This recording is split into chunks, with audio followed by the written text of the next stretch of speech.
সেই বিচারটা কি আমাদের সকলের জন্য প্রয়োজন।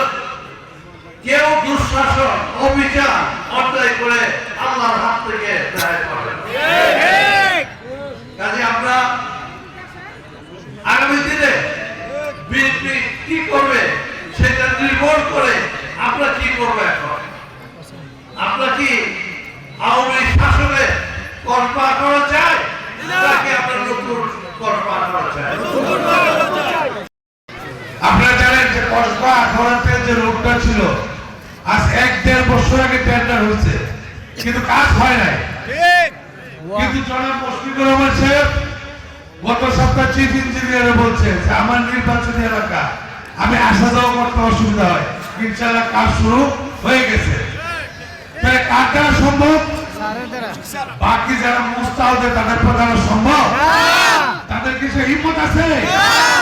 মুশফিকুর রহমানের অপর নাম সন্ত্রাস মুক্ত কসবা বিএনপি, চাঁদাবাজ মুক্ত কসবা বিএনপি, তারপরে স্মাগলিং মুক্ত হলো কসবা বিএনপি, এবং আগামী দিনের বেকার সন্তানের কর্মের সংস্থানের অপর নাম হলো মুশফিকুর রহমান। সেই 1300 দেশনেত্রীকে যারা আল্লাহ সুস্থ করে দেন সেই শুভকামনা করছি, এবং আপনারা সবাই দেশনেত্রীর জন্য দোয়া করবেন। আজকে আসলে বক্তব্য বেশি দেওয়ার সুযোগ নাই, কারণ এটা মিলাদ মাহফিল।